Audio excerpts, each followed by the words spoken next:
Will you follow me when the sky starts to change? Yeah, we won't be afraid. We'll never be the same again.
You're streaming with the Fantasy Follow.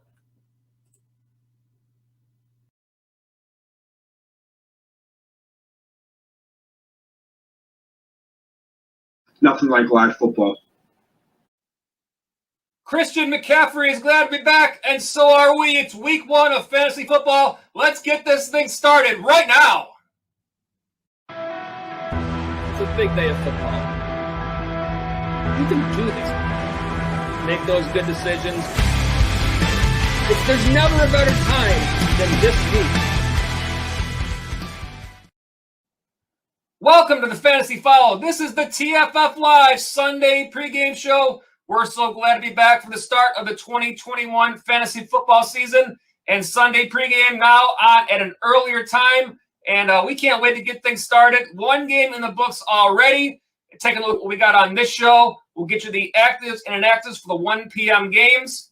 Instead of a start sit today, we're going to talk Believe, Beware for the entire season. And, of course, your fantasy football questions. The live chat is open. We'll answer all of your fantasy football questions throughout the show. If you're watching on replay, please feel free to drop us a comment.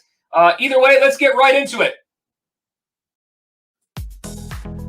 One of the top players in fantasy football, he is back today. Christian McCaffrey for the Carolina Panthers after missing nearly all of last season due to injury. He's back in your lineup. If you were fortunate enough to get that number 1 draft pick, most likely he was that pick in all of your fantasy leagues. But McCaffrey is back, and he is ready to go and get him. I just try to approach it all the same. Obviously I'm extremely excited. But just taking it one day at a time and making sure we get through these practices and these meetings and address all the things we have to address, and then Sunday just let it loose. McCaffrey heads up this list of top players who missed significant time last year to injury, only playing in 3 games total. Saquon Barkley, another top draft pick, who only played in 2 games last year after losing the rest of his season, along with Austin Eckler, who only missed 6 games, but still significant time. George Kittle missing about half of the season, and Dak Prescott, that awful injury, just 5 games into his year. Barkley expected to be back on the field today for the Giants when they take on the Denver Broncos, although not quite sure if he will see a full workload or be on a little bit of a pitch count, as he's still kind of working his way back into 100% shape. Another guy to watch today is Austin Eckler, who popped up midweek on the injury report with a hamstring. Obviously, Eckler is still trying to work his way back after all the time he missed last year. Does expect to play, and his coach, Brandon Staley, indicated so Friday when he was asked. Yes. We're ruling this questionable. See how it goes. Obviously, when we get there, we have to fly and all that, but he looked it out there today. So optimistic for sure. George Kittle making his return this week for the San Francisco 49ers. Looking to return to that form that saw him be the overall number 2 tight end in 2019, only behind Travis Kelce. Kittle earlier this week was asked about his confidence in his team at the start of this season. I think we're very confident. I think we had a really good camp. I think guys generally stayed very healthy throughout training camp, so we were able to keep starters on the field, competing with starters. And I think that's really good for us because we look at our defense. It doesn't really matter. We have 11 D linemen that are very good football. We got very good linebackers, very good safeties, corners. So we got to go against very good defense every single day. And just competing against them, I think, is make the offense confident. And Dak Prescott already starting off his season in that loss Thursday against the Tampa Bay Buccaneers. But he's off to another great start. And Coach Mike McCarthy talked about Prescott's game this week. Yeah, I mean, I think, if you take a step back and look at it from a perspective, maybe someone on the outside, you say, well, I mean, that was an unbelievable performance. And I think it was a great performance. I think anytime you have two big-time quarterbacks and obviously Tom Brady and, what he's accomplished speaks for itself. But, I'm sure it was a fun game to watch. It was a great game to compete, to be part of the competition. But to me, that's Dak Prescott. I mean, that's the man that we work with every day. So, I mean, I wasn't surprised at all the way he played.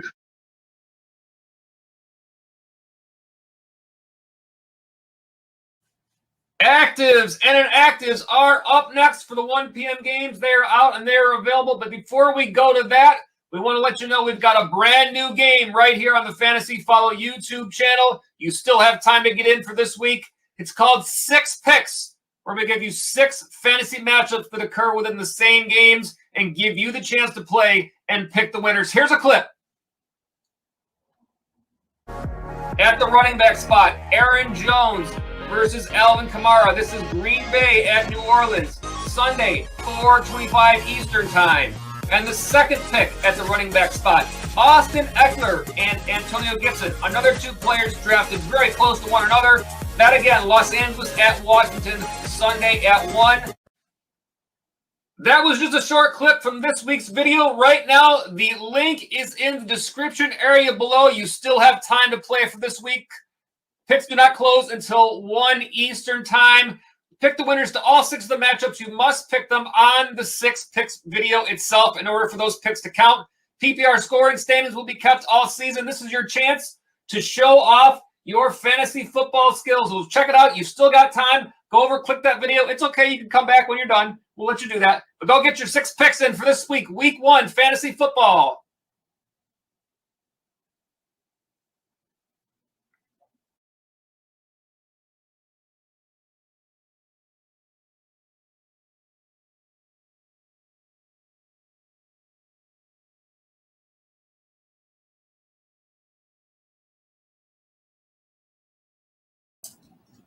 All right, we are here and we are live, and that 6 Picks is available for all of you throughout today's show.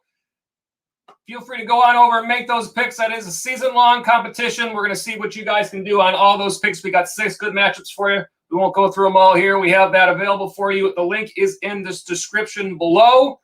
And we are just getting set up for our actives and inactives right now. I'm going to let you in on a little bit of the how the sausage is made here, because with the earlier start time, I am literally just uploading all the information right now as we speak. So we're gonna do this a little bit on the fly, but that's okay. We've done it before. We'll do it again for those of you that are with us. Welcome to all of you guys that are our regular viewers. So glad to have you with us. We see some chats from you already. We will get to those very shortly. But first, I'm going to get some of these games uploaded so that we can start talking about who we have with week 1. Hopefully, we don't have too much injury problem, but you never know, the National Football League. First game on the slate here that we're going to talk about today is Philadelphia and Atlanta, and it is about to be loaded right, well, if my computer cooperates, it's going to be loaded at some point. It might be one of those days. Hey, it's the first week of the year, so all right, it's still uploading. Let's go to the comments. We'll get back to that. Let's go ahead and find out what Bill Romanowski, one of our regulars, has to say. Welcome back, our most famous viewer of our live streams, NFL legend Bill Romanowski. What's up, Bill? You say doctor, help, and then a little laugh.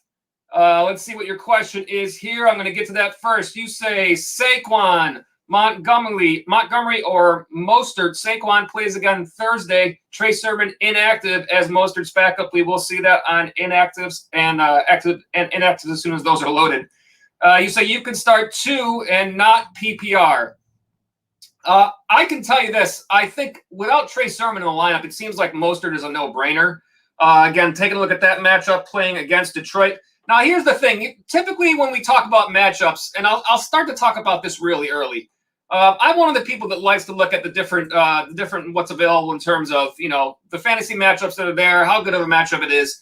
In week one, I've kind of gotten away from that over the years. I mean, we don't, every year is a new season. So we can't really look, we can look back at last year to give us some information, but it's certainly not as good as when we have games already this year.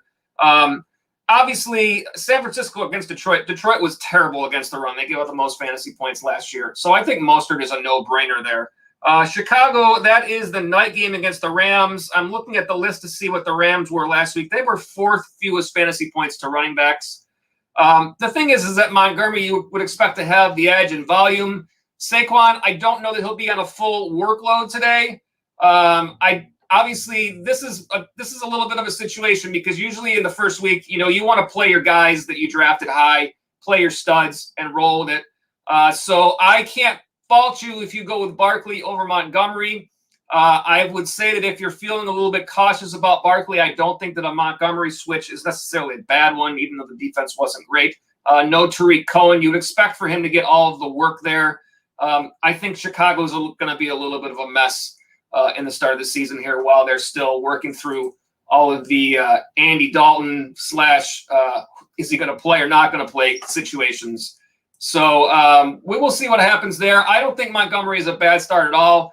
I can't fault you either way on that, but I think Mostert makes a lot of sense there if you're going with two of them.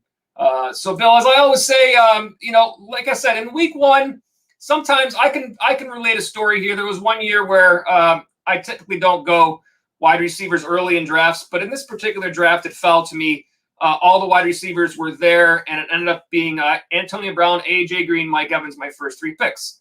2 running back, 2 wide receiver leagues. So essentially my flex spot was a really top-tier wide receiver. It happened to be Mike Evans. And in week one, they were playing New Orleans, and I was like, well, Lattimore was pretty good against him in the past. I sat him, and I lost, and I would have won the matchup if I hadn't sat him. And at the end of the year, I ended up tying for the playoff spot and losing out on points by something like 10 points. So that one win would have made me the playoffs. So I think the lesson here that I can relate is you can't really win your league in week one, but you can lose it. And it has happened to me. So, and hopefully it hasn't happened to any of the others of you watching, but those situations are out there. So that's all the reason to go with the guys that are your main guys. And I guess I'm making my argument to play Saquon Barkley for you.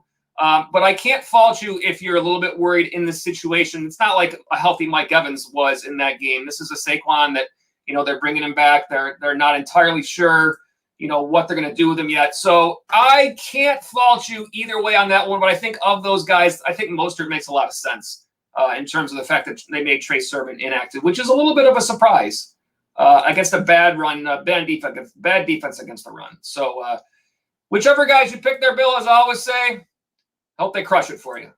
And you say, take your time. I'm here until kickoff. So am I. And can't wait for that kickoff. Let's see what else you have here, Bill. I'm going to get these other ones. And you say, good luck today. I think that was to Ilias, who's going to be our next question. Before we get to the next questions here, I'm going to go ahead and start with the actives and inactives. And hopefully I can get those all loaded. And as we go, I will be working on that. So starting with the first game, and it is Philadelphia and Atlanta. Now, last year... because this is a live stream, last year when I was kind of behind on getting my actives and inactives ready one week with the graphics, every graphic, no matter who was playing, had Antonio Gibson in the game. Let's hope that doesn't happen this time.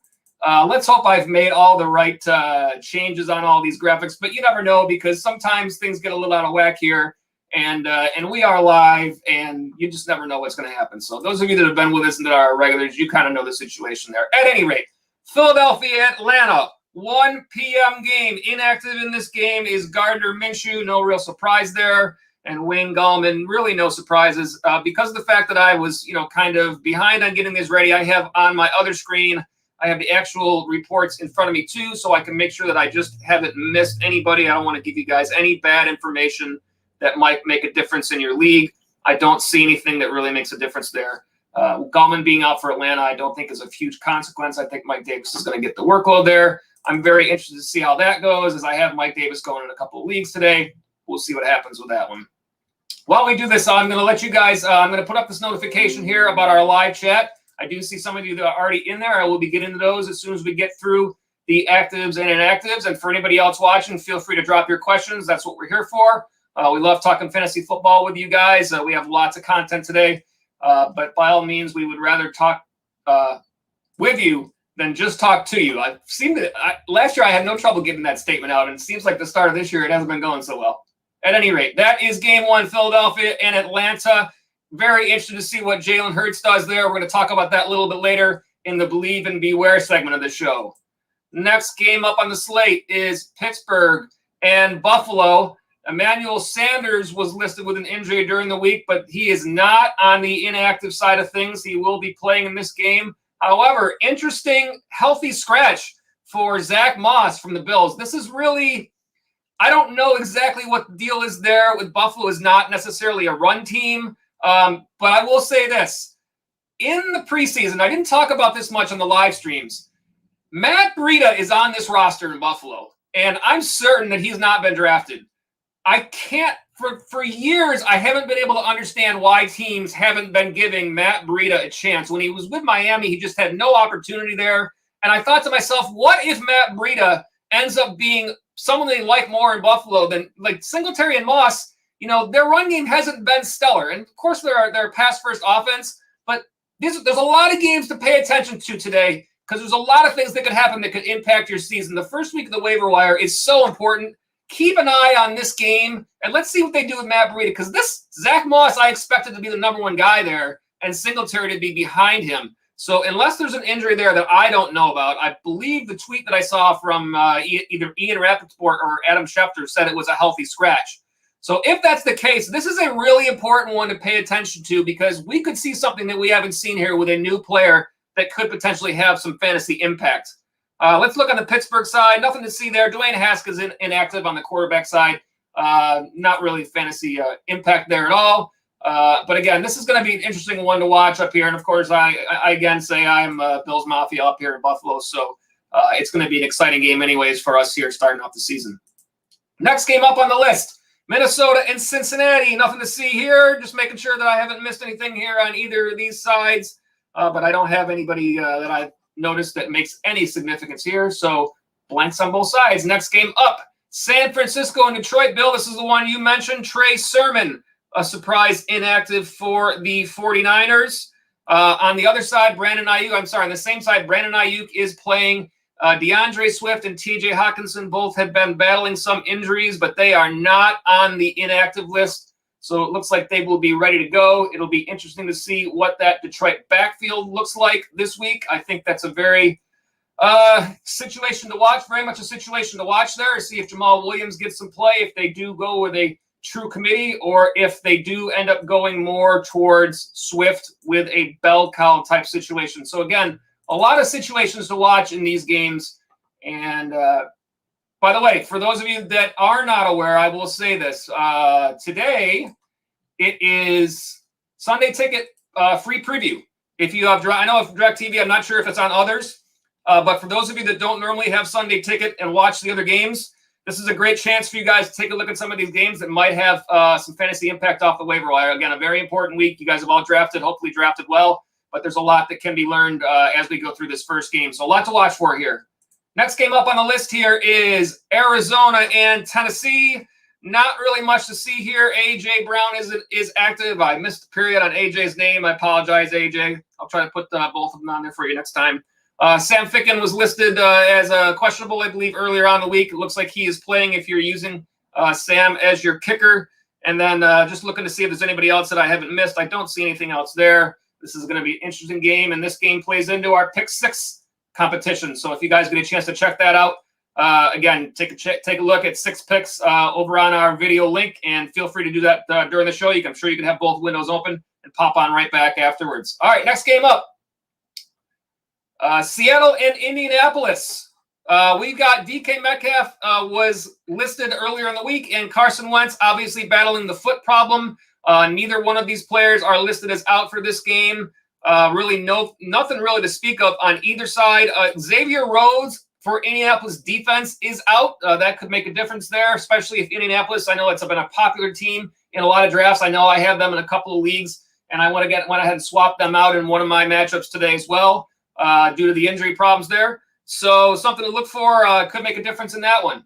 Next up on the list, we've got Washington home against Los Angeles. The big name that we've been looking for is Austin Eckler to see if he was going to be somehow dealing with an injury. He is active for this game. We know that Curtis Samuel was not going to play in this one. So really, Eckler back, fire him up if you got him. Joshua Kelly is inactive for the Chargers. Not really sure what their backup situation would have been.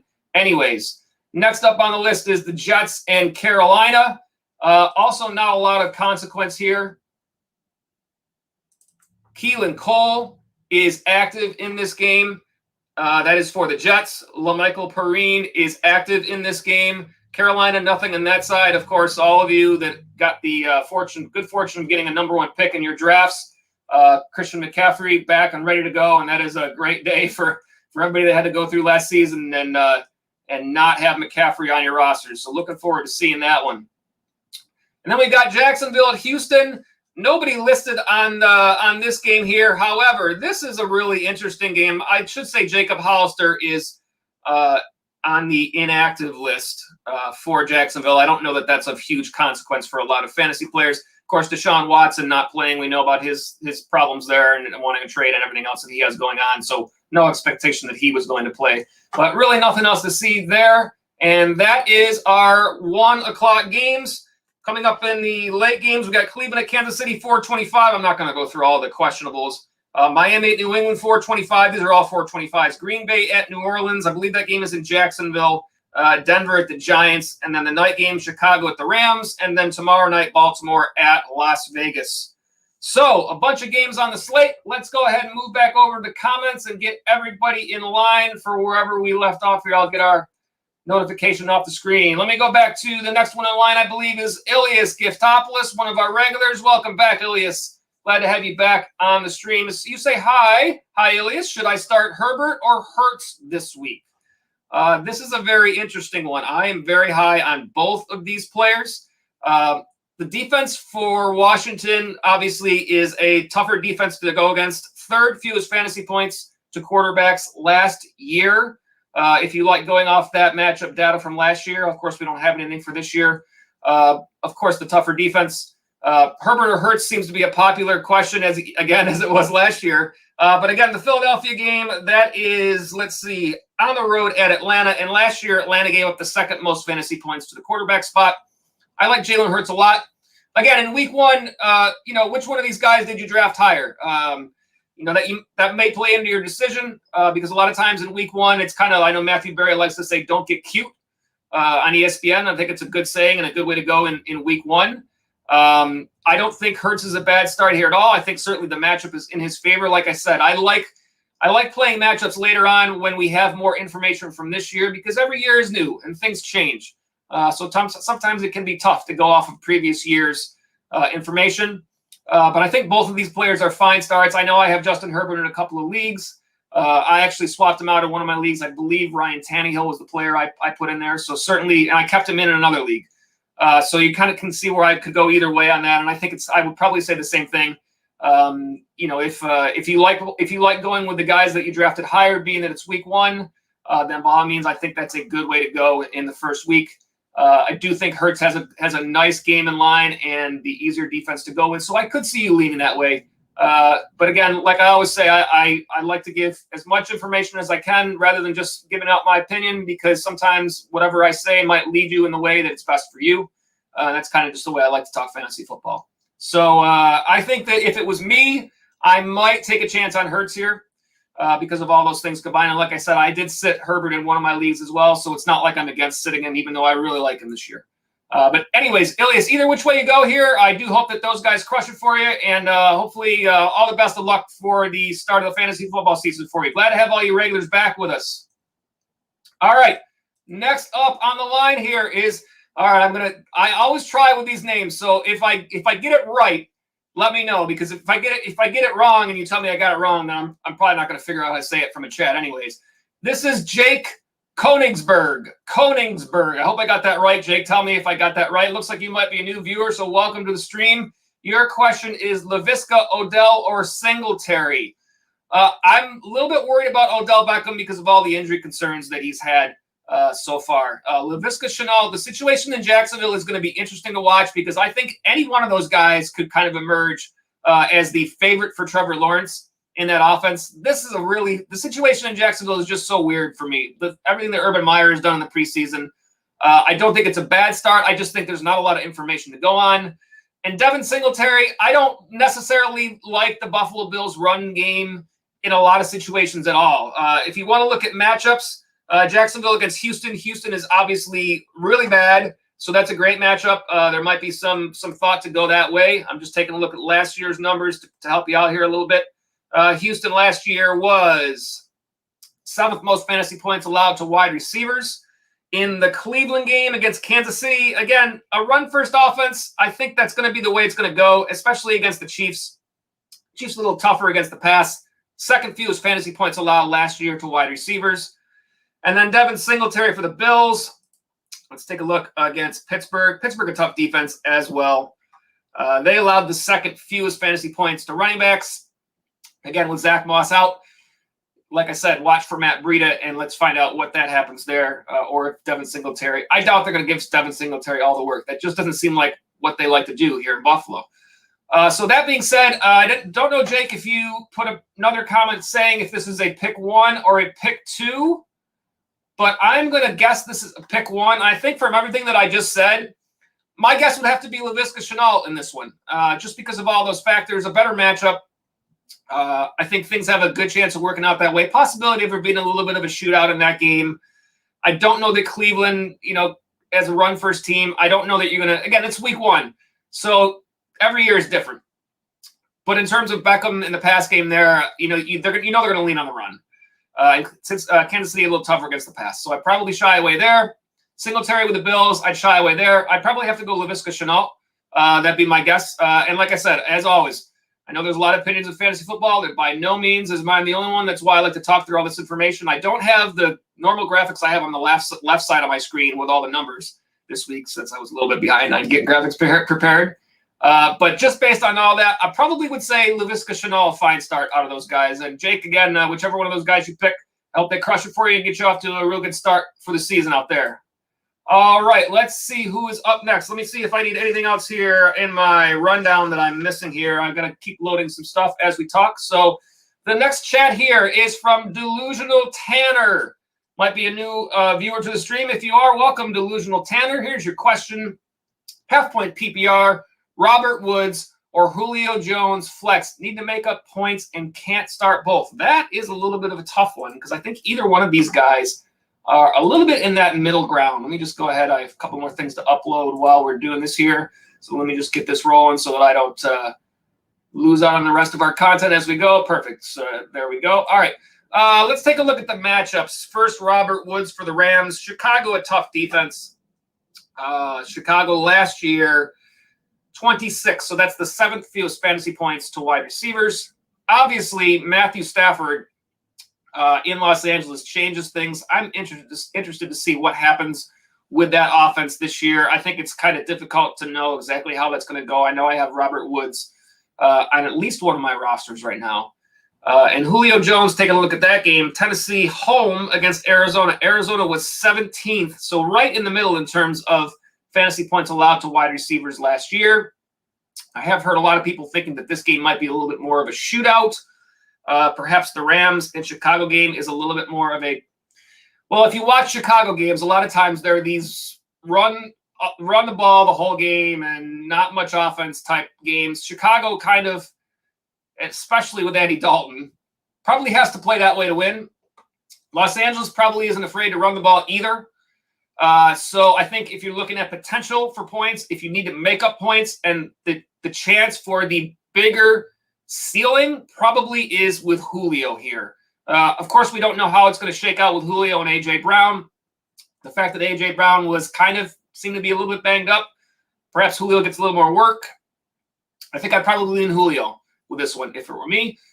Again, I can see going either way, but point that probably changes it for me is the fact that you're saying you need to make up points. And I think of these two players, while I'm sure they could both have nice games, it seems Julio might be in the higher scoring game and therefore might have the bigger chance to have a bigger day for you. So let me see if there are any follow-ups from here, Delusional Tanner. If not, again, like I always say, I hope either guy you go with there. Hope they crush it for it. Bill Romanowski says, thanks for the breakdown. No problem, Bill, as always. As I always say, thank you for being on the stream. All you guys that are in the chat, these shows are much better with you guys. So we like seeing you all here week after week. And you say Mostert's projected points on Yahoo went up 2 points since the sermon inactive status. I think there's this San Francisco thing. If you saw their preseason games, the way they were kind of in the run game and swapping out quarterbacks, I think San Francisco could kind of be looking at a little bit of a transformational offense this year. Something like, think back to Lamar Jackson's rookie season with Baltimore, the way they kind of shuffled with Joe Flacco and Jackson coming in there. And next thing you know, they turned into this pure run first. Not that they weren't before, but I feel like it's possible that they're going that way with Mostert there. Of course, there's always Shanahanigans, and you never know what could happen there. At least they actually did make Sermon inactive instead of making him like the healthy scratch, like Jerick McKinnon was the last year, the one game. Interesting to see there, but yeah, I could definitely understand where the points would change there. I would think they're expecting a bigger day now out of Mostert. All right, next up, Andrew. I'm going to try to get this name, and please tell me if I get it right. I hope that I can. I always try to do my best. Andrew Carkett. Andrew Carkett. I hope I got that one for you, Andrew. Looks like you might be a new viewer. Welcome to the stream. Tyson Williams, Damian Harris, Terrace, or Pittman, full PPR. The situation in Baltimore is weird. I have no idea. It seems like Tyson Williams has the best chance to actually get the work this week. I don't know if it stays that way, but being the fact that I'm going to look him up just to see what they have projected here over on Yahoo. They have his name spelled with the apostrophe.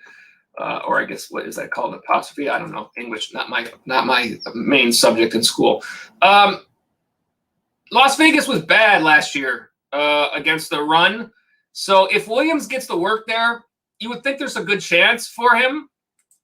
Take a look at the numbers last year. Las Vegas against running backs, 4th most fantasy points allowed. So if you go off of that, you would think there's a nice chance there, but you don't really know exactly what's going to happen there, who they're going to play. Damian Harris for New England. Let's take a look at the match up here. Where are they? They are somewhere on my list. New England, not a team that I try to go out of my way to look for very often as a Buffalo Bills fan. Home against Miami. Miami last year, tougher defense, 22nd. So that's the 11th fewest fantasy points. To running backs, not sure I love that matchup quite as much. Pittman for the Colts going up against Seattle. Seattle last year, the 4th most fantasy points to wide receivers. I don't know what to expect out of that Colts offense, especially with Wentz returning. I feel like they might try to go run heavy this game, but it's full PPR. So you're not going to expect Tyson Williams to all of a sudden come up with a bunch of dump-off passes out of the backfield for Baltimore. I could see, I would probably take Damian Harris away from this question and probably make it down to Wilson, Williams, and Pittman. And let's just look up Pittman and see if there are any additional notes that kind of help sway either way. Because in my mind, I'm thinking out of all this situation with as tough as it is, I think Tyson Williams is probably a reasonable thought here. They have a nice projection for Pittman. I'm looking on a full PPR screen. 14 points is his projection. Let's take a look at the projection for, and if there are any notes on Williams, as they might have some more information in terms of what they expect the backfield to be there. Let's see what we got. There is a note. Let's see what they say about Tyson Williams. Done nothing but impress. This is coach speak. I probably have to go. This is tough because it's week 1. You don't have to want to be in this situation. Bill Romanowski backs up and says, good question there. I probably would have to lean Williams here. I don't love it. I wouldn't fault you if you thought going the other way with Pittman, especially that it's PPR, because I don't expect the PPR is going to have much of an impact with Williams. I'm not so sure about Harris. Rookie quarterback. It's probably between Pittman and Williams with me, and I think Williams would probably be my choice, but I don't love it. Either way there, Andrew, as I said, hope some of the information helps. Go with what feels right to you. Take that information to heart. I'd probably lean Williams if it was me. But whatever you go with there, as I always say, I do hope that they crush it. And if you are a new viewer, Andrew, welcome to the stream. All right. Next up, one of our regulars is A. Aladdin. Welcome back, A. Aladdin. You've got a question here. Deebo Samuel or Cortland Sutton, half-point PPR. Let's do a little bit of digging here and see what we got for both of these matchups. 49ers at Detroit. Detroit's terrible. Third most fantasy points to wide receivers last year. Denver and the Giants. The Giants are a mess, but their defense was a little bit better last year. 22nd. 11th fewest fantasy points to wide receivers last year. Half-point PPR. Situation in Denver with quarterbacks, has been back and forth for a while. Situation is a little bit more stable in San Francisco, although if they work in Trey Lance a little more, you might get a little less passing game. I'd probably lean Deebo Samuel in this one if it were me. I just feel like he's a safer play in this one. Tough for week one to have these sorts of situations, but I think I will probably go with Deebo if I had to make that choice there based on the information that I have. A. Aladdin, thank you for the question. Welcome back to the stream. Glad to have you with us again. Good chance for all you guys. Let me tell you that for all you regulars, of course, glad to have you back. For all of you that are new, if you enjoy what we're doing here, please, by all means, feel free to give us a like or a subscribe. Those both help out the channel a ton. But more than anything, we want to make sure that you're able to get those notifications whenever we have new content. And especially now that we've got some new stuff like that 6 picks game, I want to get you guys in there and able to be a part of that as well. So we thank you that are regulars, and we look forward to seeing all of you that are new continuing throughout the year. All right, what do we got here next up? Stephen Grise. And while we're doing this, if I keep looking away and you're wondering why, it's because I'm literally still loading content for the rest of the show. So that just shows you where we're at right now. Some of these things take a little while to load, but I almost got them all loaded. So we're getting there. Stephen Grise. Hey, thank you for the help. No, thank you, Stephen Grise, for being with us. Hopefully this is a fun one. Pick 2. Full PPR, Josh Jacobs, Daryl Henderson, Saquon Barkley, Tyson Williams. Got to pick 2. The first pick is Daryl Henderson for sure to me. Even though it's a tougher matchup with Chicago, again, in week 1, I am not going to look at matchups as much as I will later on the season because it's a new year. Of course, you expect Chicago to be good defensively, but you also expect the Rams to want to run the ball. And I don't think that I don't really see Sony Michel making a big impact based on everything that we've read so far. I like Daryl Henderson a lot. I think he's the first pick there. When you get to the next one, whoa, boy. Well, let's look at the matchups because Josh Jacobs, by all means, last year, Kenyon Drake did enough damage to enough fantasy teams when he was in Arizona, and now they brought him in to the Raiders to do damage to everybody that liked to play Josh Jacobs. So thank you all for that. Not helping, but we'll try. Jacobs, home against Baltimore. Last year, Baltimore against running backs. Where are they? 21st, 12th fewest fantasy points to running backs. Not a great matchup. On the other side, if we knew more about Tyson Williams, here's the good news. If you don't want to play Saquon Barkley because you're worried, you don't have to make this decision until Monday. And you might know more about the Baltimore situation by that time. Perhaps they'll give you a little bit more of a read on what they might do there. There's really only one other guy, in my opinion, that makes a difference. These other two, Freeman and Bell, I don't even think season long those two make a difference, really, to me. I guess Le'Veon Bell, it's possible. I don't see Freeman. Other teams have brought him in, and we haven't seen much. I think it's Latavius Murray. I think he eventually ends up being the guy there. If he's still available in your leagues, before the waiver wires go through today, and it is almost 12:30, go out there and take a look in your leagues. If you have a bench stash spot, I've tried to stash him a little bit. I think he's the guy that ends up getting the work there. I could be wrong if they really like Williams, but Murray is the proven guy, and he's been relevant. He's been fantasy relevant recently. The other guys really haven't. So long term, I like Williams. In the first game, who knows what they're going to do. But Vegas is really bad against the run. And Barkley, is that game a 425 game? It is. So guess what? This is what I would do first, Stephen. I would say these are all late games. Take a look at your matchup through the 1 o'clock games and see where you're at. And use that as a guide. Usually we don't talk about this stuff until it gets to like playoff time when you're really squeezing these out. But let's take a look at your roster and your matchup by the time you get through 1 o'clock. Like if you're playing against somebody who has a lot of players at 1 and they stink up the joint, you can feel a lot better about making this situation.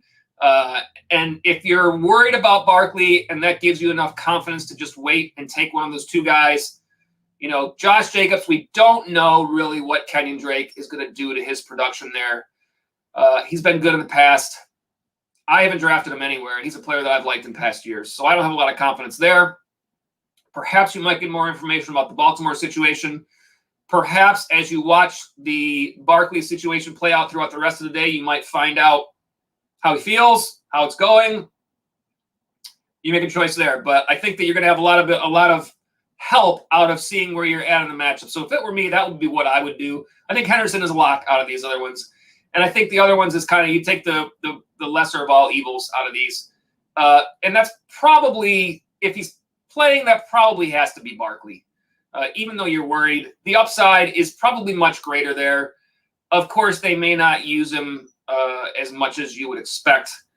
And also the Giants may be a mess and maybe losing badly. I don't know. This is I guess when you say this is a fun one, I guess somewhat this was fun, I think.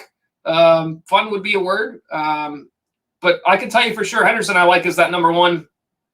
The next one you probably have to go with Barkley. But like I said, watch that matchups, watch the guys you're playing, see where you're at. Let that be your guy a little bit. Whichever guys you pick there, I do hope they crush it for you, Steven. It's an ugly one. But stop back with us and let us know how that worked out for you. And you thanked Bill. Bit uncertain. I sounded a bit uncertain myself on that one. Either way, thank you for the chat, Steven. Larry, one of our regulars, probably I don't know if Larry, if you're the most views of any of our live streams, you very well may be, especially the Sunday pregame show. Get in on the 6 picks, Larry. Let me put up the 6 picks for everybody here. I want to remind everyone about this because you got a half hour to get these picks in. This is a new, where is it? This is a new game that we're doing. I'm going to get this chat off the screen. 6 matchups, all in the same fantasy games. The link is in the description below. So you can go ahead and click that link, and you can set that up really while you're still watching us here. But it's PPR scoring, and all you're going to do is you're going to pick the winners of those 6 matchups as though those fantasy players are playing against each other. They're in the same games, gives you something to watch. We'll keep the standings all season, gives you something to shoot for as the season goes by. It gives you guys a little bit of notoriety on all of our live streams. We'll put your names up there, let everyone know who's doing the best, and we'll not say much about people who aren't doing well because we don't want to do that. We'll talk about the ones who are doing well. Sunday, that's today, 1 Eastern. That's when the picks close. All these are Sunday matchups. So get in and play 6 picks. It's something brand new. Want to see how it goes, and we hope all you guys enjoy it. We'll continue to work on that and hopefully get some good matchups for you guys to take a look at. And Larry, thank you for being back. I didn't address your chat, but you said you're at the zoo standing in line for the train. Larry, do they have fantasy football TVs on your train at the zoo? How are you going to watch? Do they have like a room like with a bunch of animals in the middle and like TVs all around where you can is that how it goes? Or are you just going to watch the Chicago Bears game while you're there? Oh boy. Good luck, Larry. But thank you for being with us. Steven says, follow up on his question. So true. Easy for me to say thank you. Great thoughts on how to approach the situation. Fun is the wrong word. Probably land with Barkley. I can't blame you there. Let's see who's up next here. Okay, Caesar Rangel. Rangel. I'm going to say Rangel. I hope I got it right. Let me know, Caesar, if I got that right for you. Full PPR is your question. Welcome to the stream if you're a new viewer, Caesar. Full PPR. DJ Moore, T. Higgins. Let's take a look at some matchups here. I like T. Higgins this year a lot. I think he's the number 1 guy in Cincinnati. Pass first offense, I think you're going to see with Joe Burrow back. I think you're going to see a lot I think all three of those guys are going to give you production throughout the year, but I like T. Higgins as the main guy, even though Jamar Chase is, the player that they expect to come on a little bit more. Let's see what we got here for the matchup. Cincinnati home against Minnesota. Last year, Minnesota the 6th most fantasy points to wide receivers.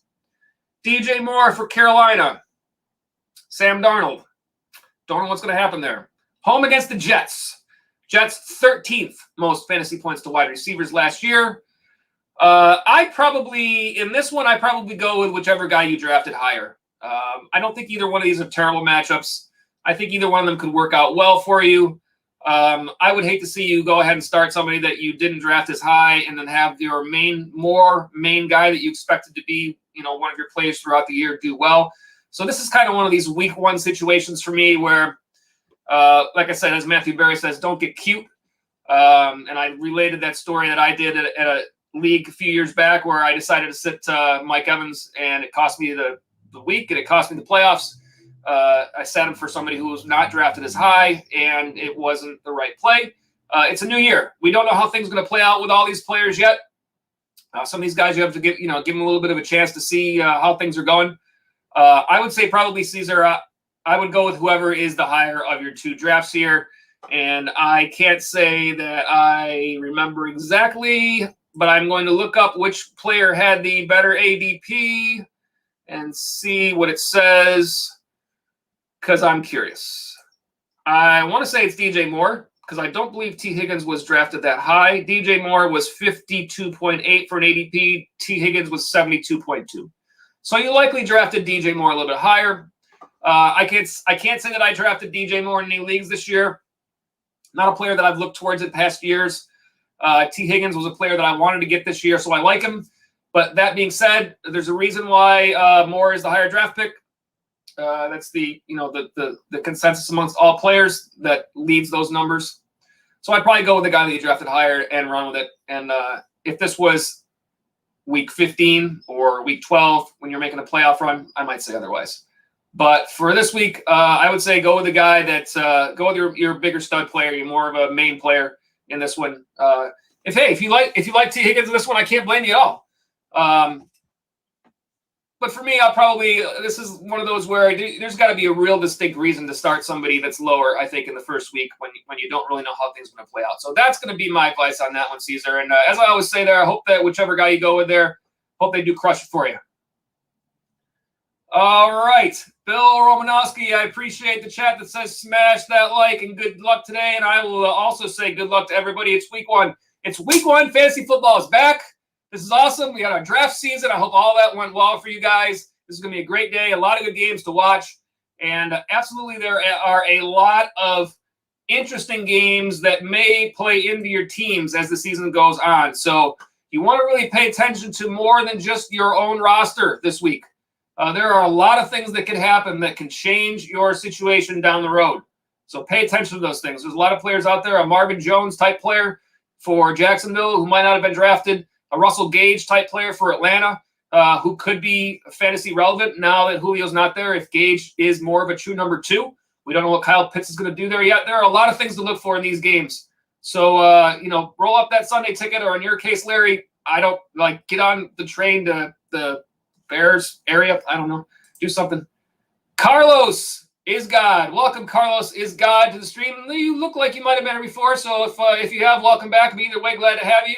You say Bears D or Jags D. Well, that's a little bit of a tough one. Jags against Houston. I know I've heard a lot of things saying that we're looking for a high-scoring game in that one. Houston's going to be bad this year. Jacksonville might not be much better. I'm going to look at stats just to help you out here with this one. But last year, Houston, they allowed the 18th most fantasy points to defenses. So right in the middle. And then Chicago playing against the Rams. Last year, the Rams allowed the 10th most fantasy points to defenses. Chicago, you would expect to be the better defense here. I don't know that there's a lot of expectations for them to be great this year in terms of fantasy production. I probably can't start Jacksonville in week one coming off a one-win season. Probably can't do it. I don't know. Obviously the Bears, and I know that I know I saw your follow-up here that says Bears. If there's a beats team the Beats team might be the pick here. It's very possible. But I think Bears is your pick just because, man, I know Houston's not going to be good, but I just can't see – I can't start Jacksonville this week. If it works out and they have a great game, so be it. But I would probably lean Chicago in this one, and you hope that even though they're going against a Rams team that's probably going to be tough, you hope that they're able to eke out some points for you. Either way there, Carlos, hope that helps you out, and hope you either defense you go there. I hope that they crush it for you. All right, next chat up is that's a nice name. The top MFer in here. I hope that's your fantasy team name. Please let me know if you're still on. That would be great. Looks like you might be a new viewer, so welcome. Glad to have you with us. Look forward to having you on future streams. OBJ, Mike Williams, Tyrell Williams, leaning Mike since OBJ might be limited. I can agree with that. I think that's tough. And also Cleveland is a 4:25 game. Detroit is a 1 o'clock game. And also so is the Chargers. So you kind of have to make this decision beforehand. You got about 20 minutes left before we get to game time. I don't think Mike Williams is – Washington obviously is a tougher defense. I wish there was some confidence in Tyrell Williams with Detroit because I feel like he's a player that has had some potential in the past. And I don't know who in the world Detroit's going to throw the ball to. That might be a name that in week 5 or week 6 you might feel differently about, but in week 1 it's like a I don't know type situation. Mike Williams, you'll know a little bit more what you're getting there. Good quarterback, probably the best fantasy quarterback out of these 3. OBJ potentially limited. Your way of thinking here makes a lot of sense to me. So I think that Mike Williams is probably a fine start. I haven't looked at the projections. I don't typically look at projections when it comes down to these decisions. I'm the kind of person who likes to look at matchups. I think projections get in your way sometimes. Obviously, sometimes they're valuable, but not always. I shouldn't say not always. I don't want to say it that way. That's not a good way to look at it. But matchups in week 1 are tough. At any rate, Washington last year, 3rd fewest fantasy points to wide receivers, if that helps. Cleveland last year, Kansas City was 2nd fewest fantasy points to wide receivers, so not much better. And Detroit probably has the game script edge because Detroit probably is going to be getting crushed by San Fran. But last year, San Fran allowed 18th, so they're right in the middle against wide receivers. I feel like if we knew more about Tyrell Williams, it might be easier to go that way. But I feel like based on what you're saying there, OBJ possibly being limited, I think Mike Williams is a fine start.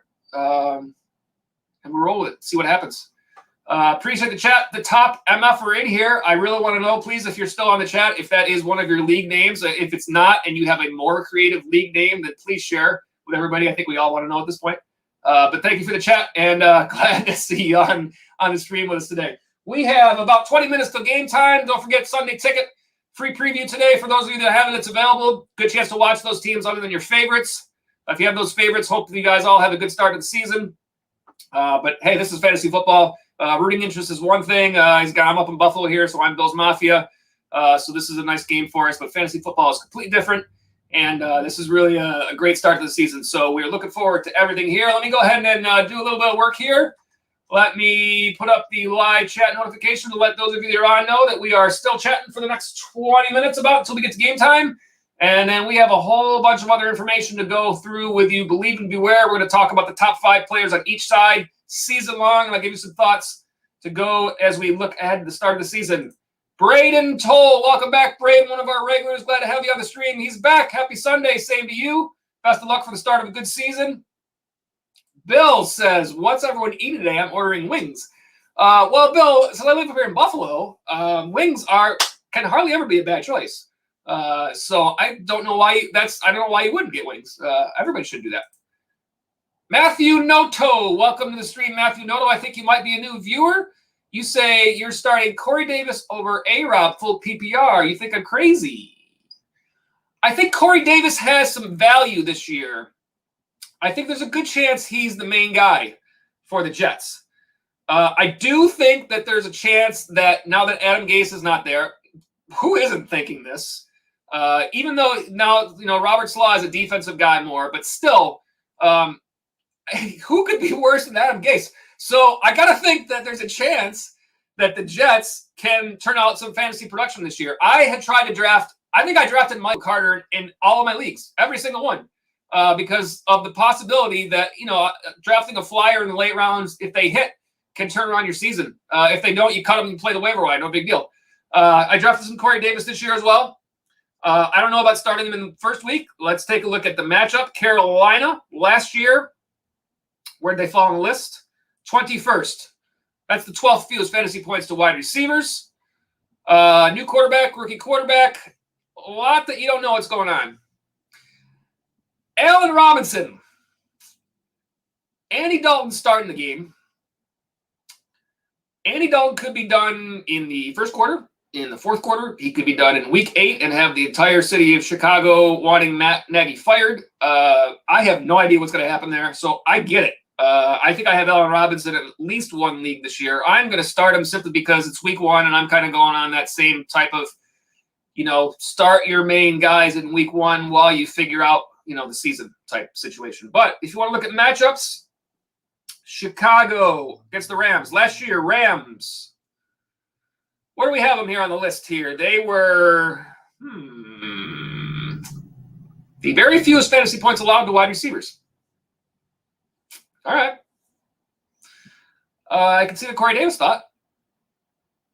But I probably, if it were me, I'm not going to steer you against Corey Davis if that's what you feel is right. I could definitely say I know that, when it comes down to it, there are probably very few matchups in the first week where you really feel like it's worthy of kind of going against the grain like that. I know I did it in one of my leagues already, but I haven't done it in many.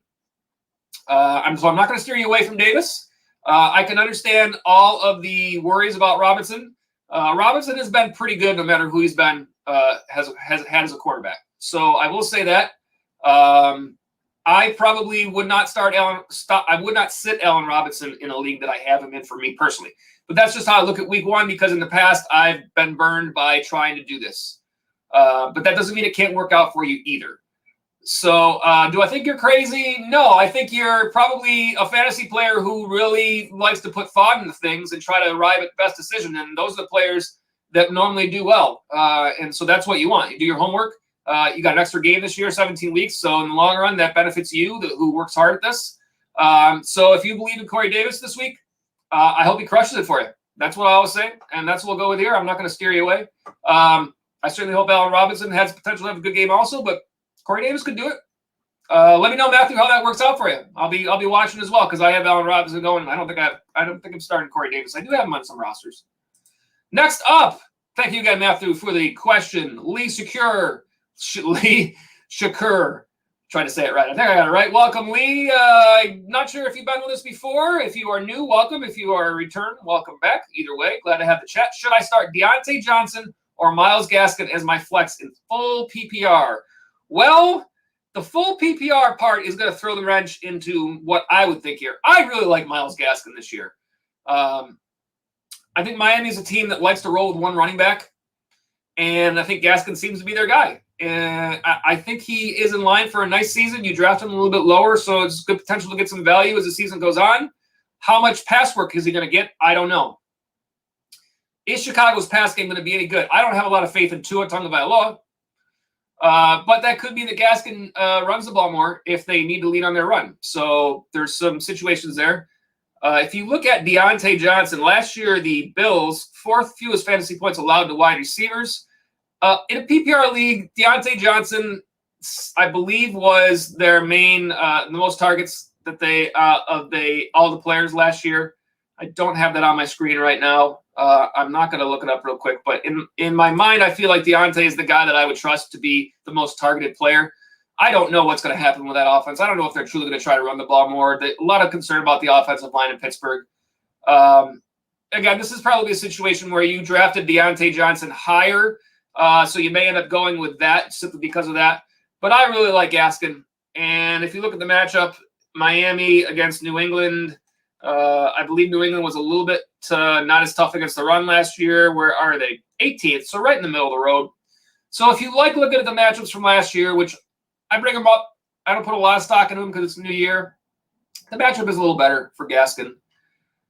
Johnson, I believe, is going to get the workload there. I would be surprised if he doesn't get the workload there. I I don't think Roethlisberger is going to suddenly turn into a guy that's going to sling it, down the field every time at this point in his career.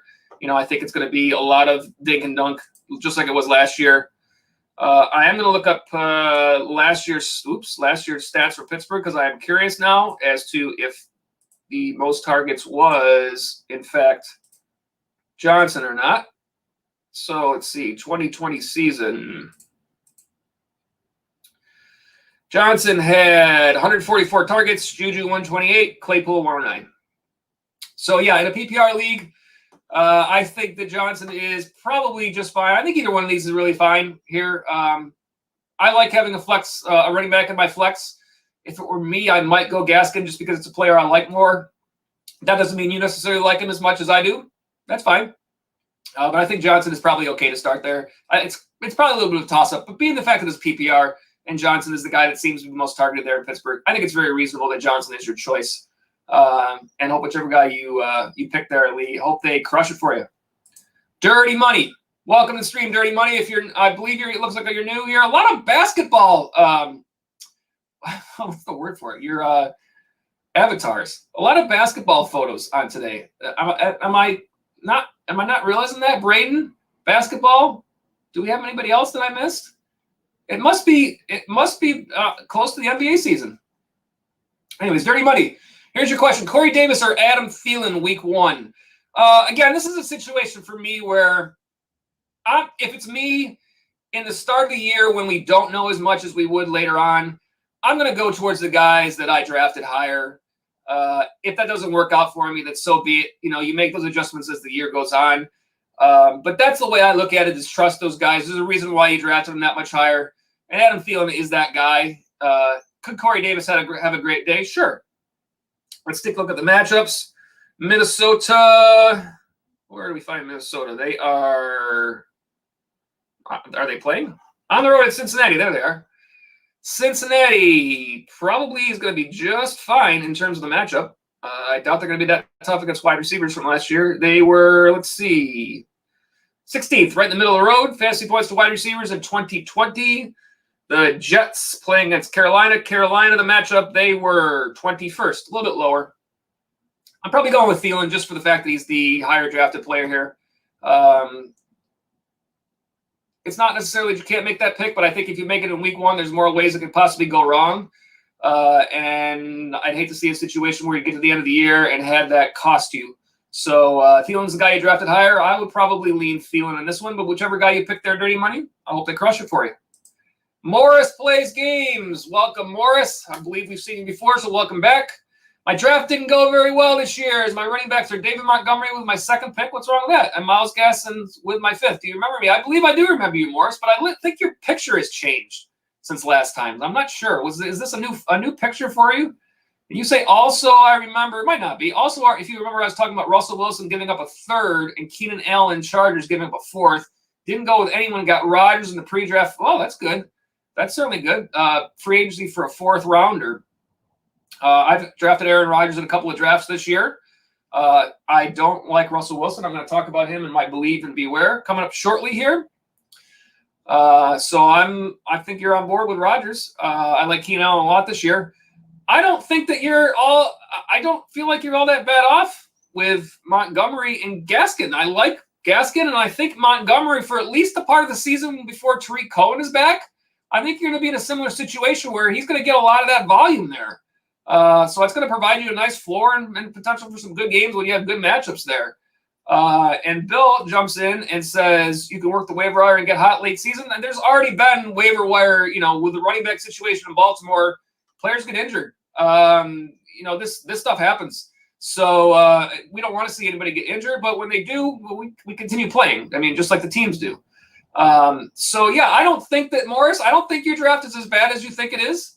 Let's see what happens. I have a couple of drafts that I thought I did well, and the grade that I got for my draft was just awful. I'm like, what? How do you know? So, you can't win your league in the draft. You can get a good start, but there's a lot more that goes into it. Stick with it. And Bill says, subscribe if you want an edge. Thank you, Bill. I appreciate it. All you guys, if you enjoy our content, the likes and the subscribes, they help out the channel a ton. So we definitely appreciate it. realistic opinion here. And Bill, I do remember, had a great year last year. And as I always say, he's still our most famous viewer of all, the NFL legend, Bill Romanowski. Morris, you say, got Mike Evans and Tyreek Hill for my wide receivers. I like that. Mike Evans had a bad game. He's not necessarily going to have a bad year just because of a bad game the first week. It's happened before. It'll happen again. I think you're all right. Play it out. See what happens. Look for the edges where you can. And you never know. You might end up in the playoffs and working your way to a championship. That's what we're here for.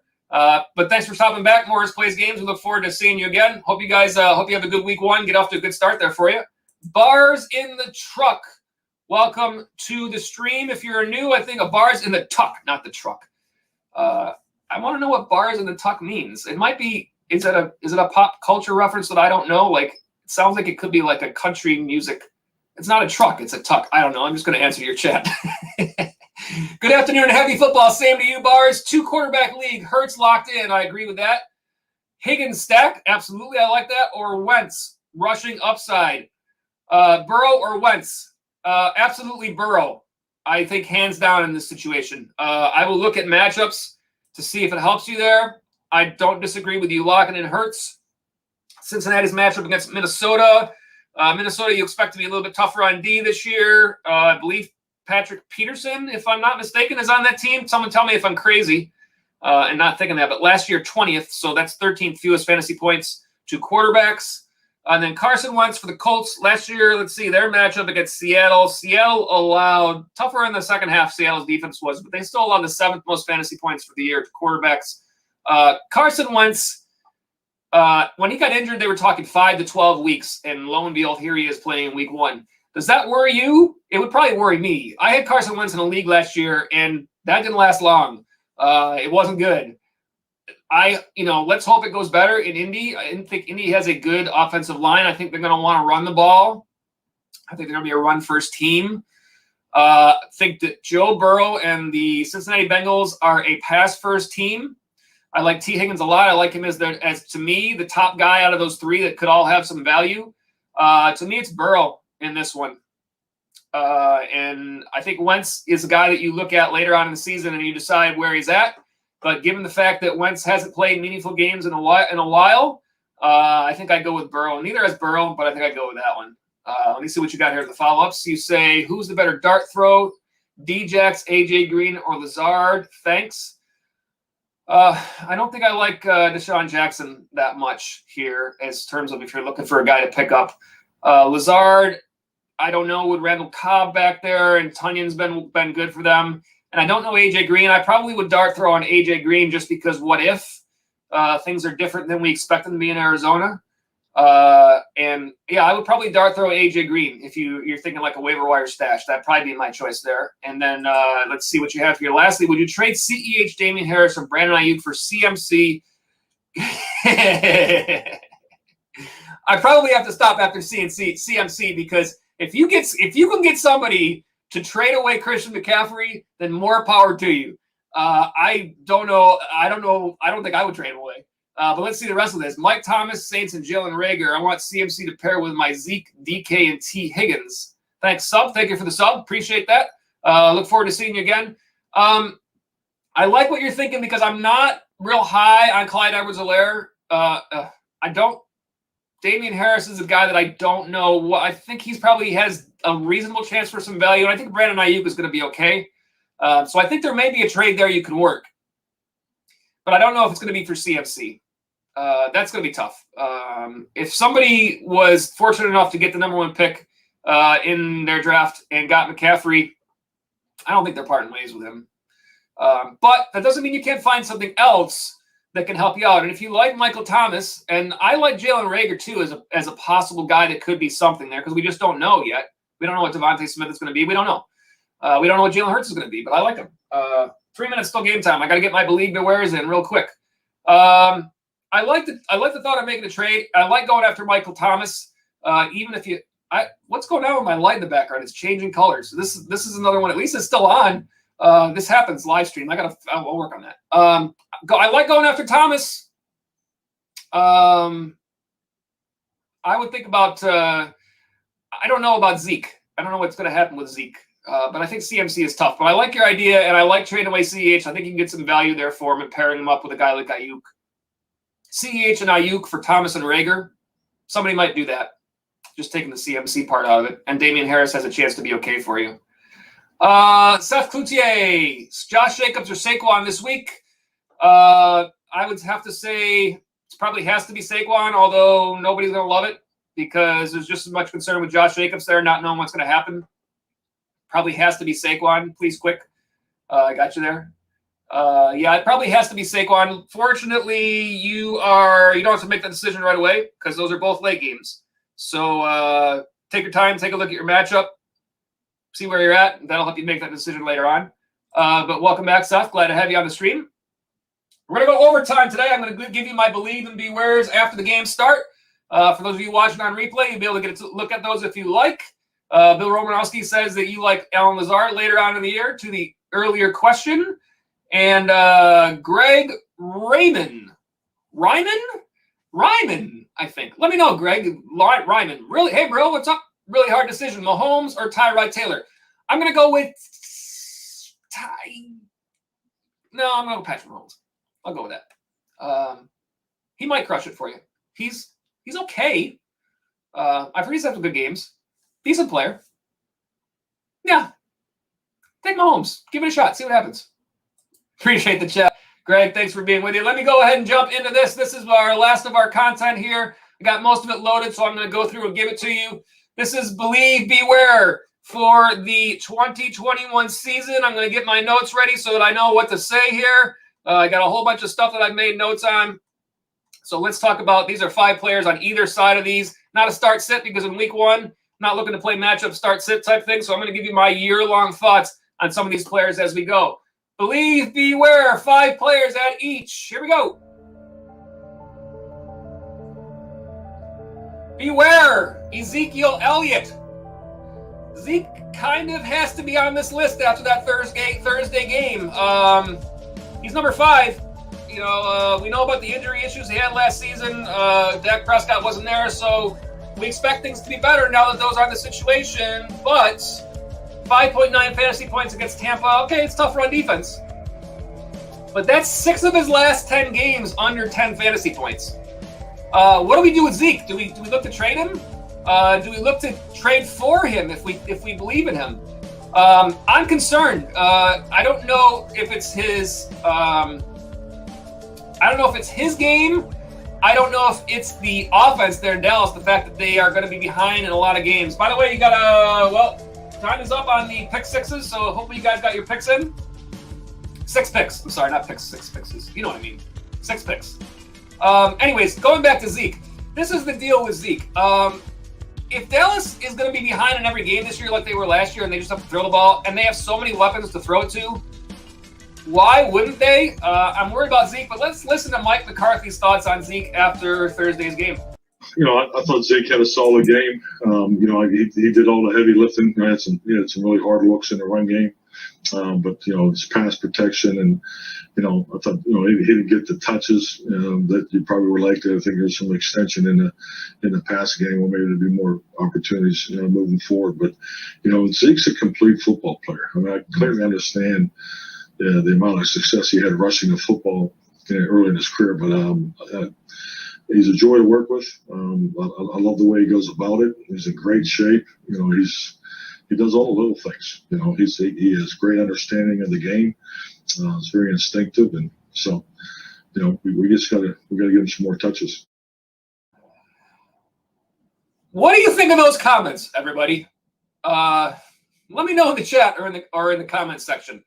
To have the coach talk about how Zeke had great run games in the past when he was younger or something like that, he said. That just seems like a really strange comment to me. You got a team that's been working Tony Pollard into the run game more and more. Do they know something that we don't?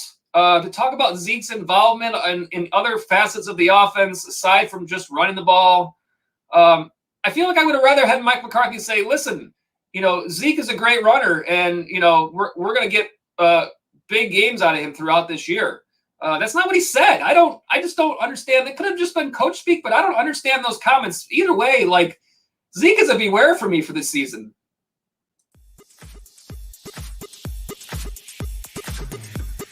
Believe in Antonio Gibson.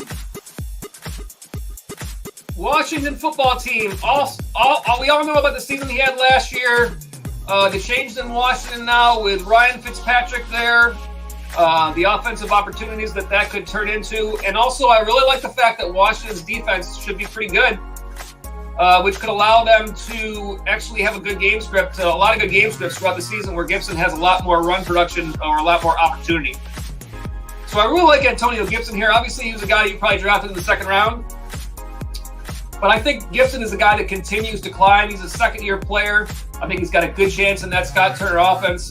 Obviously, Scott Turner, the guy that was behind Christian McCaffrey in Carolina when Ron Rivera was there. Pretty sure Ron Rivera was there with Christian, right? I really like Antonio Gibson. I've tried to get him a whole bunch. I didn't get him as many leagues I wanted, but I did get him in some. He's a guy that I wanted. I definitely believe that you can believe in Antonio Gibson.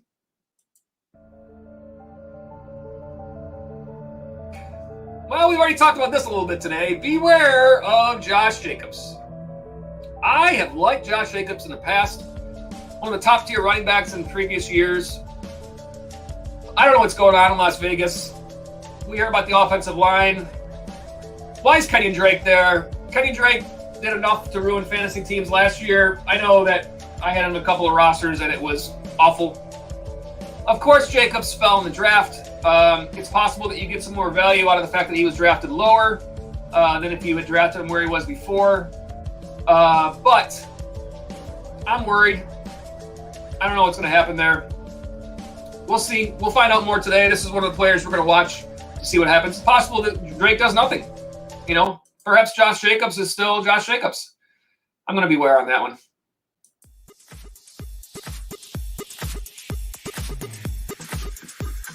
We've talked about this guy already today. Believe in Myles Gaskin.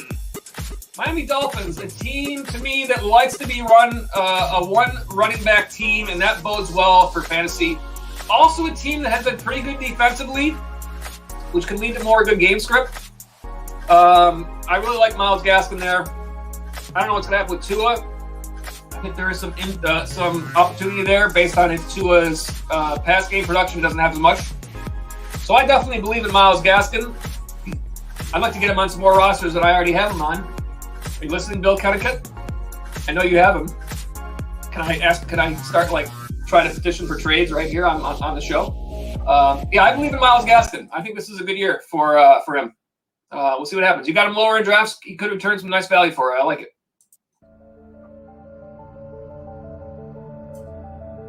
Beware. This one might seem out of the blue. Miles Sanders. Here's the reason. It's not about his talent. I've become cautious on running backs who have a running quarterback, but the team does not have enough of a run-first offense to still support them both in terms of the run game. Think of Kenyon Drake last year with Kyler Murray, the touches that Kyler Murray steals at the goal line. Think of the Buffalo Bills, all Buffalo Bills running backs with Josh Allen. With Jalen Hurts, the offense in Philadelphia changes. And Jalen Hurts is going to have some run game production. And I feel like that makes Miles Sanders a beware, because does he become one of those guys that loses those touches, loses goal line? I don't know. It's not his talent. He was drafted highly. I just think this is a situation to watch. The more quarterbacks that we see that produce value as runners, which we want that in fantasy, we got to think about what happens to the running backs as a result. And I think Miles Sanders is someone to watch this year to see if the emergence of Jalen Hurts ends up impacting his fantasy production. Well, speaking of Jalen Hurts, this is the other side of this. I think you can believe in Jalen Hurts. Certainly saw the flashes of that potential last year. Run game impact helps the floor for the quarterback. Last year, 4 starts, averaged 22.99 fantasy points.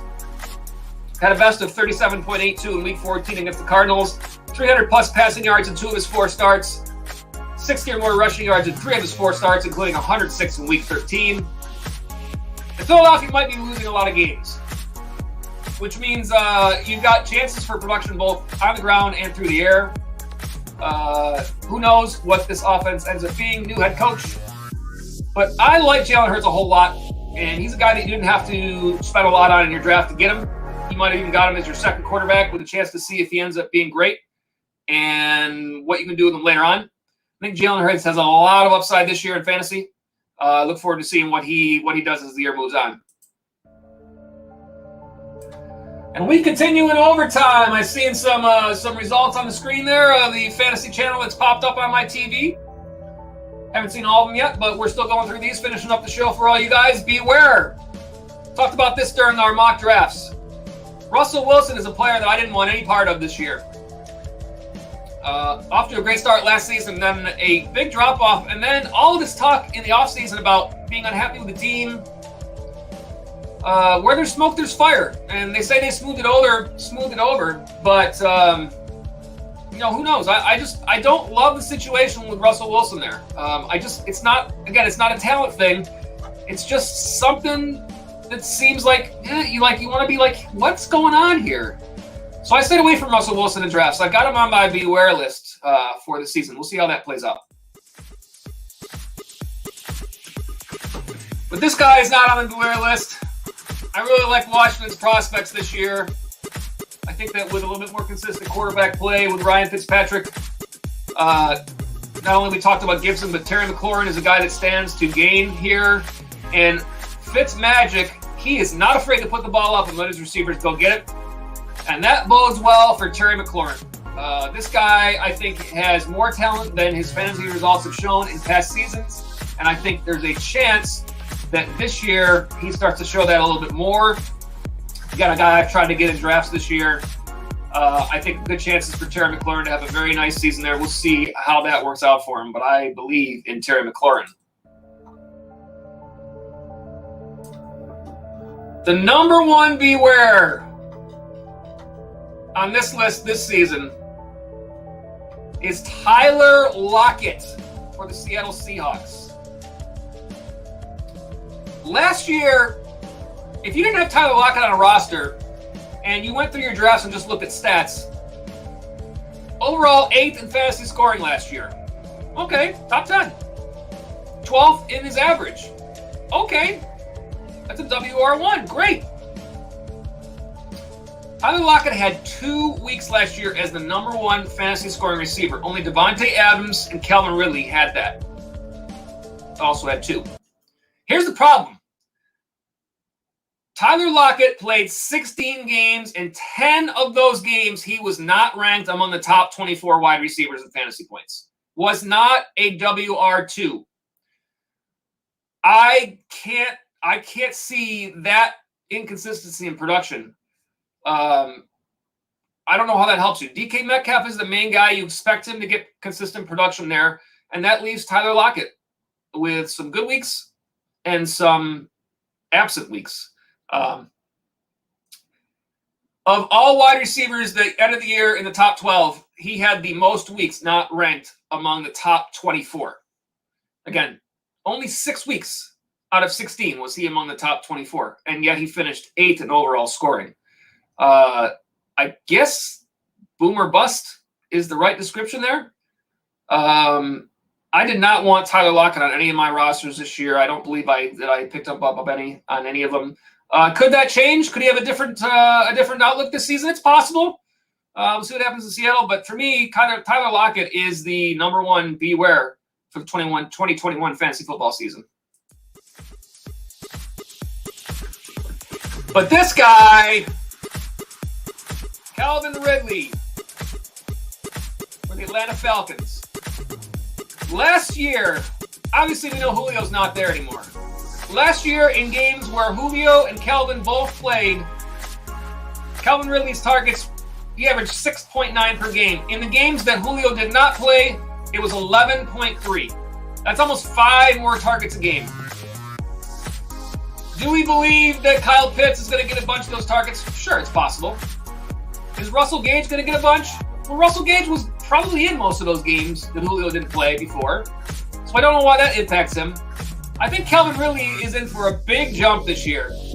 Now, I know there's a new offensive coordinator there. They could run it more, but Mike Davis is a serviceable running back. But is he going to be the guy that's going to be, all of a sudden, this is a run-first team? Probably not. Historically, a pass-first team there in Atlanta. What do we do? What do we know about Pitts? We don't. I mean, we expect him to have a lot of work in the pass game. But he's a rookie. We don't know. I think Calvin Ridley has a good chance to make that jump.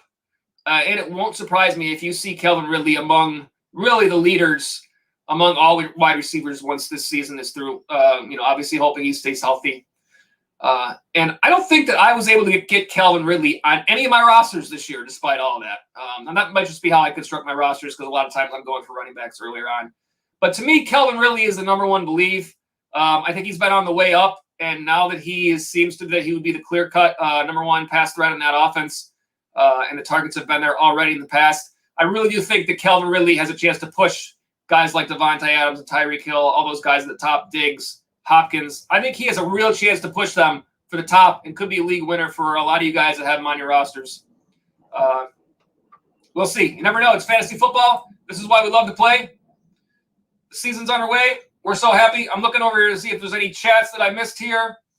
I do see that Bars in the tuck stopped back in about the CMC who lost Gus and has no running back depth. I can understand that. Trying to get there and see what you can get. Let me know if you get CMC. I would love to know. That would be amazing. That would be great for your team. I'm sure it would be great for any team. And Bill says, good luck. Win or lose, it's just a game. That's a great attitude, Bill. That's why you're an NFL legend. And glad to have all you guys with us in the chat. It's been another good show, Sunday pregame. We are 15 minutes into the games. I'm looking over to see if we see anything that's happening so far. And before I get off the stream, I'm going to just take a look at the old stat tracker and see where we're at. I don't have anything up on my screen that tells me where my teams are at. I'd love to get that. Let me call up the old internets. See what I can find. I would love to see some nice scores here. I'm looking over seeing that Arizona is in the red zone right now. Kyler Murray. Let's see what happens. What about A.J. Green that we were talking about earlier in the end zone here? That could be possible.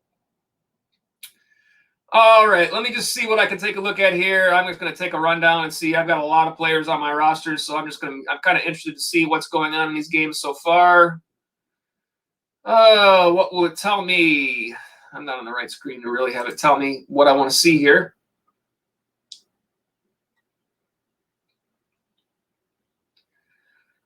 Nothing doing there. Yeah, there's got to be a better way than this. There's no point in this. Is not what I want to look at here. There's a better way. I know there's easier way for me to get more stuff on my screen than this. Let's see what I can do with that.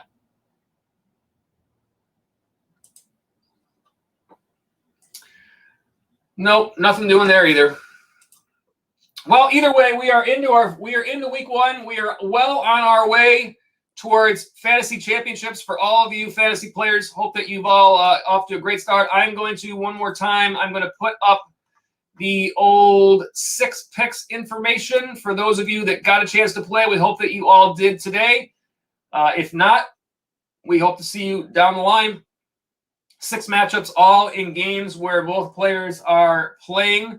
And I can tell you now that we are already going those matchups that we have. One of them I'm looking at on my screen right now is Kyler Murray against Ryan Tannehill. Essentially what you're trying to do is pick the player who has the better fantasy scoring day between players that are in the same games. It was Tannehill against Kyler Murray. That was a quarterback matchup. I basically have set it up so it's just like a lineup would be. 1 quarterback, 2 wide receivers, 2 running backs, and 1 tight end who possibly actually has relevance when you have good matchups. I actually don't have I thought I had the matchups right in front of me, so I'm going to try to remember, but from my brain at this point. The first wide receiver matchup was A.J. Brown against DeAndre Hopkins, also in this Arizona game where Matt Prater is about to kick field goal. Austin Eckler has a touchdown already. That's good news for all those of you that were worried about Eckler's workload today. Mike Williams, it looked like had some stats. The second wide receiver matchup was Terry McLaurin and Keenan Allen. That's in the Chargers-Washington game. And the running backs matchups that we had was Aaron Jones against Alvin Kamara. And then we had Antonio Gibson against Austin Eckler. And then the tight end matchup was, can you smell what the hawk is cooking? TJ Hawkinson going up against George Kittle. Those are all games where those players are in the same game, so it gives you something to watch. PPR scoring is how we decide it. We keep the standings all season long. Those are all Sunday games, so the picks close at 1 o'clock on Sunday. Those picks are closed. They must be made on the video itself in order for those picks to count. And that way we can keep track of everything. So if those of you didn't get in the 6 picks, if you did, good luck. If you didn't, look for it again in the future. Glad to have you with us on our Sunday pregame show.